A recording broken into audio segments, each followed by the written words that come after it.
Muito bem, oitavo ano, nós vamos agora para a nossa sétima unidade já, mais uma unidade do segundo bimestre. Nesta unidade nós vamos estudar a América Latina e os processos de emancipação política da América Latina. Nós vamos focar na América Espanhola por enquanto, lembrando que esse processo de emancipação é o que também podemos chamar de processo de independência, ou seja, quando esses povos aqui da América Latina, nesta unidade mais especificamente aqueles que foram dominados pela Espanha, vai tentar se livrar da dominação espanhola. Vocês se lembram, na unidade anterior nós vimos este mesmo processo lá nas 13 colônias, na América do Norte, onde mais tarde será formado então os Estados Unidos da América, fez este mesmo processo para se livrar da dominação inglesa. Então, agora nós vamos ver daqueles que foram dominados principalmente pela Espanha, tá certo? Então vamos lá. Então, a América Latina, as lutas pela emancipação política é a nossa unidade. E aí nós vamos recapitular aqui a América Latina Espanhola lá no século XVIII. Lembre-se que a primeira movimentação da Espanha aqui na América vai ser lá no século XV, final do século XV para início do século XVI. E agora já passaram-se 3 séculos, certo? Estamos já no final do século XVIII. Passados então praticamente 3 séculos, gente, esse sistema colonial, o sistema de exploração da colônia, já estava num processo de falência, estava já bastante problemático. E no final do século XVIII, todo aquele império que a Espanha criou aqui na América já estava prestes a se desintegrar, ou seja, se dividir em várias partes, em vários pedaços. O problema é que com séculos de domínio espanhol, toda aquela estrutura social que já havia na América, que havia na América antes da chegada dos espanhóis, se modificou bastante. Então, no lugar dos indígenas, que eram aqueles que somente eles havia aqui no território americano, agora nós temos uma população miscigenada, ou seja, houve uma mistura desses povos. Tivemos então a miscigenação dos espanhóis, que para cá vieram, dos nativos que já estavam aqui e também dos africanos que vieram forçados aqui para trabalhar como escravo, para serem escravizados aqui, tá certo? Então nós temos basicamente uma miscigenação de europeus, de nativos e de africanos.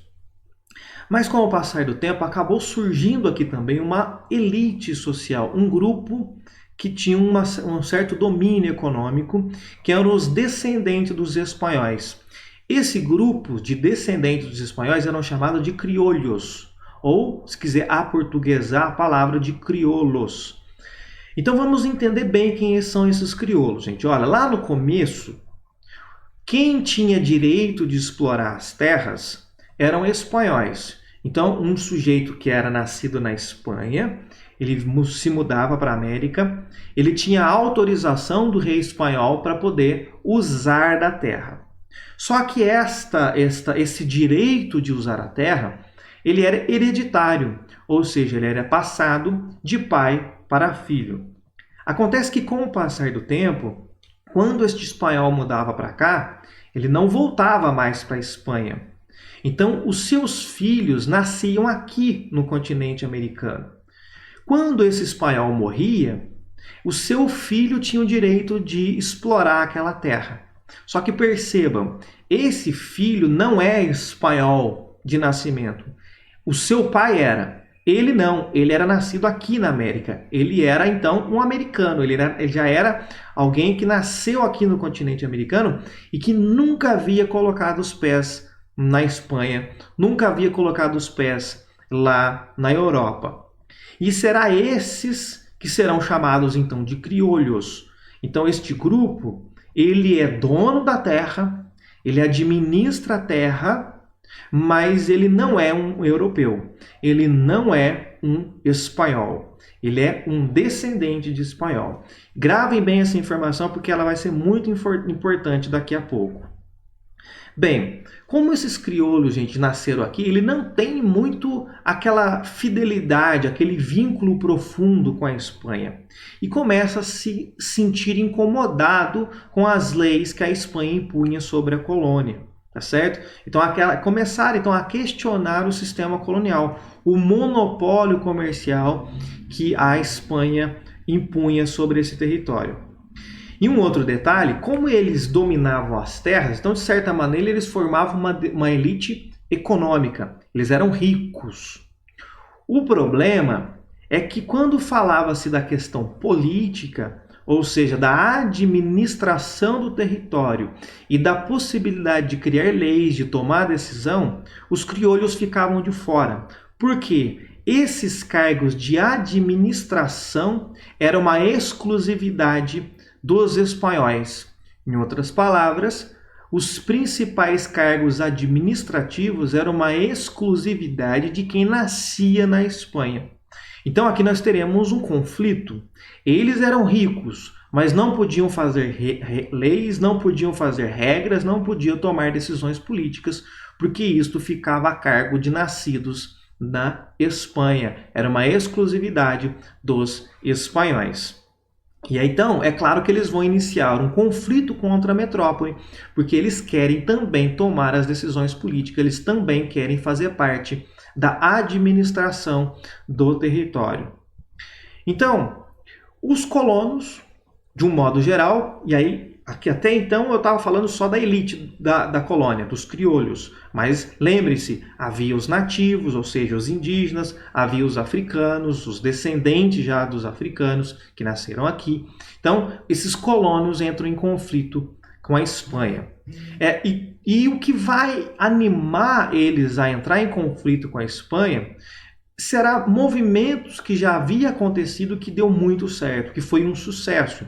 Como, por exemplo, a emancipação das 13 colônias inglesas, que nós estudamos na unidade anterior, que é a independência dos Estados Unidos da América, que ocorreu em 1776, percebam, nós estamos no final do século XVIII aqui. A Revolução Francesa, que vai acontecer um pouquinho depois, em 1789, e todas elas sob a influência dos iluministas. Então se lembrem que as ideias iluministas chegam à América, essa vontade de se livrar da dominação chega aqui na América. Então tudo isso juntado aquilo que era só uma ideia e tendo outros lugares como exemplo que deu certo, isso vai animar muito eles tentarem se livrar da dominação espanhola. E aí um episódio importante muda completamente essa história. A Espanha vai ser invadida por Napoleão Bonaparte. Nós ouvimos falar de Napoleão Bonaparte quando nós terminamos a Revolução Francesa. Vocês se lembram que a França, depois da Revolução, estava uma briga entre girondinos, jacobinos, resolveram então criar lá o consulado, dando poder praticamente total na mão de uma figura, de um general conhecido, que era o Napoleão Bonaparte. E o Napoleão Bonaparte tinha ideias expansionistas, vai tentar conquistar outros países da Europa, consegue conquistar, nós veremos isso com mais detalhe numa outra unidade, mas o que vocês precisam saber neste momento é que a França, através de Napoleão Bonaparte, invade a Espanha. E aí, o rei espanhol, Fernando VII, vai ser destronado, vai ser retirado do governo, vai ser tirado do poder, e no lugar dele, o Napoleão Bonaparte vai nomear o seu irmão, José Bonaparte. Então, sai Fernando VII, entra José Bonaparte, que é um francês, irmão de Napoleão Bonaparte. Bem, claro que agora a Espanha não tem como se preocupar com as suas colônias. Ela precisava preocupar agora em se livrar da dominação francesa. As colônias vai ficar para depois.